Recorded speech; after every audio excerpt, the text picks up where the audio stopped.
Hello friends, special read पे आप सभी का स्वागत है। आज है एनटीए यूजीसी नेट का क्लास। इसमें है इंडियन लॉजिक। इंडियन लॉजिक के अंतर्गत है इंडियन स्कूल ऑफ थॉट्स, भारतीय विचारधारा की स्कूल। एक यूनिट है इंडियन लॉजिक, इसमें पढ़ना है इंडियन स्कूल ऑफ थॉट्स, भारतीय विचारधारा की स्कूल।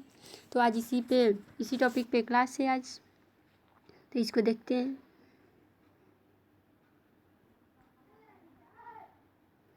भारतीय तर्कशास्त्र, ज्ञान का साधन। Indian logic, source of knowledge. Source of knowledge को कैसे सीखा जाता है, किस तरह से गेन किया जाता है, इसी के बारे में आज पढ़ रहे हैं सभी लोग।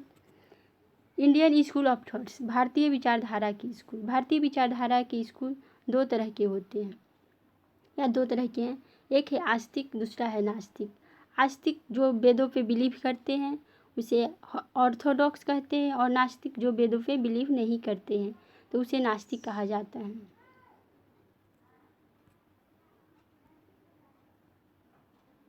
आस्तिक ऑर्थोडॉक्स जो वेदों को स्वीकार करते हैं, इसके अंतर्गत है six school.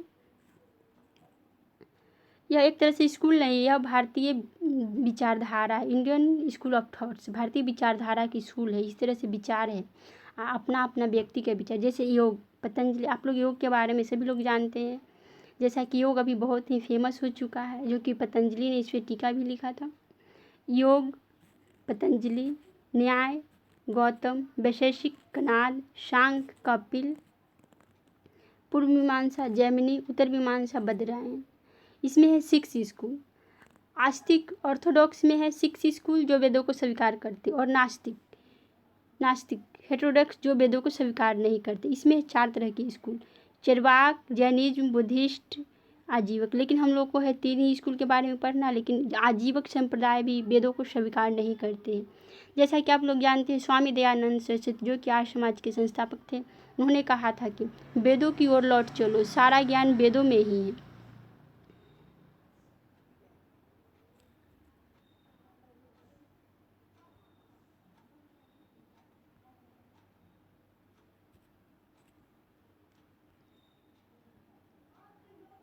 Theory of knowledge, ज्ञान को कैसे सीखते हैं या सीखा जाता है, ज्ञान को किस तरह से सीखा जाता है। इसके चार बेसिक कॉन्सेप्ट है। प्रमाता, जिसे नॉलेज है, जिसे पूरा नॉलेज है, जिसे पूरा नॉलेज उसे क्या कहा जाता है, या भगवान, या तो ईश्वर, नहीं तो परमात्मा, जिसे परमात्मा कहते हैं। परमेया, जिसके बारे में जाना जा सकता है। प्रमाण, नॉलेज को कैसे सीखा जाएगा या नॉलेज को कैसे गेन किया जाएगा, किस तरह से सीखा जाएगा। एक है परमिति, प्रमाण से जो नॉलेज मिलती है उसे ही प्रमिति कहा जाता है। न्याय शास्त्र के आधार पर ज्ञान को दो भागों में बांटा जा सकता है, या दो भागों में बांटा गया है। एक है परमा, रियल नॉलेज या वैलिड सोर्स, दूसरा है अप्रमा, इनवैलिड सोर्स। परमा जिसका कोई प्रूफ हो तो उसे रियल नॉलेज कहते। अप्रमा जिसका कोई सोर्स या कोई सबूत नहीं हो तो उसे अप्रमा यानी इनवैलिड सोर्स कहा जाएगा।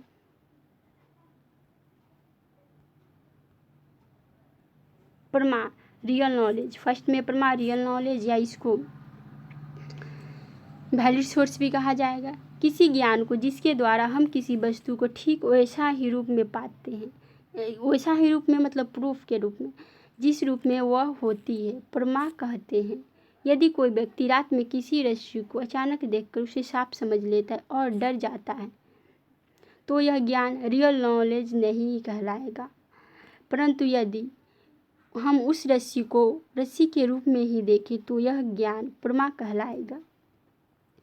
यदि किसी ज्ञान को हम परमा के अंतर्गत किसी नॉलेज को गेन करते हैं और उसे रियल नॉलेज के रूप में देखते हैं तो वह परमा कहलाएगा। यदि कोई व्यक्ति अचानक, अपने पे ही उदाहरण लेके देखिए, अगर कोई व्यक्ति अचानक सोया हुआ है और वह उठेगा और उसके सामने एकाएक कोई लकड़ी या रस्सी आ गया तो वो हो सकता है वो सांप समझ ले, तो यह रियल नॉलेज नहीं होगा, उसे परमा नहीं कहलाएगा। परंतु वह व्यक्ति उस चीज़ को, उस वस्तु को उसी रूप में, रस्सी के रूप में ही उस समय वो समझे, या उस समय वो एक लकड़ी के रूप में ही समझे, तो यह क्या होगा, रियल नॉलेज होगा। यदि कोई व्यक्ति है, वह चोर या डाकू भी है और वह बहुत अच्छा से आप किसी के सामने एकदम टाई बेल्ट, जूता मोजा पहन के जाएगा तो उससे वह समझ लेगा कि यह बहुत बड़ा आदमी है। कोई व्यक्ति ये तो नहीं जानेगा कि वो कैसा है, लेकिन देख करके तो उसे लगेगा कि बहुत अच्छा आदमी है।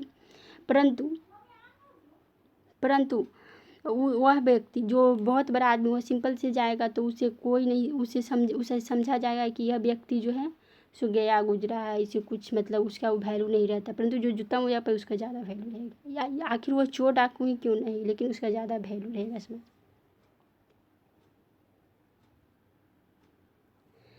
तो इसके अंतर्गत 4 तरह से नॉलेज को गेन किया जाएगा या सीखा जाएगा। इसमें प्रत्यक्ष रूप से, दूसरा है अनुमान, थर्ड है उपमान, फोर्थ है शब्द।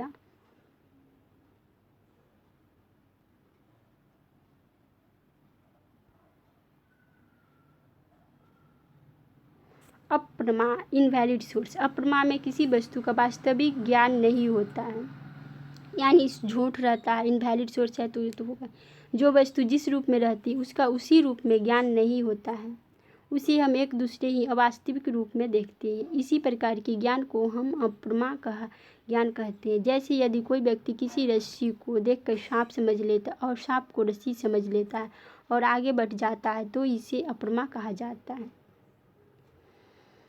मतलब कि इसमें झूठा नॉलेज होता है अप्रमा में, और प्रमा में रियल नॉलेज होता है, उसमें सच होता है। इसके अंतर्गत 2 तरह से नॉलेज को गेन किया जाता है, एक है अनुपलब्धि और दूसरा है अर्थवृत्ति। यह है न्याय शास्त्र के अंतर्गत हुआ और जनरल टर्म में होता है।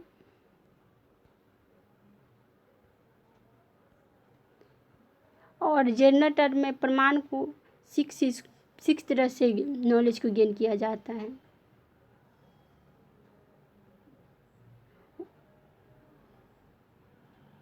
अभी जो बताए वो हुआ न्याय शास्त्र के अंतर्गत, और ये हुआ जनरल टर्म में प्रमाण। प्रमाण जिसका कोई घटना घटा तो उसका प्रमाण होना चाहिए।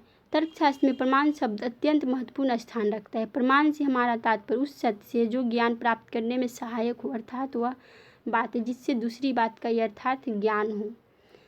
इसमें प्रमाण का कोई सोर्स होना चाहिए रियल, तो वह प्रमाण होगा। इसके अंतर्गत 6 हुआ। 6 तरह से इसमें नॉलेज को गेन किया जाएगा। एक है प्रत्यक्ष, सेकेंड है अनुमान, उपमान, शब्द, अनुपलब्धि, और 6 है अर्थापत्ति। तो आप लोग देख लीजिए।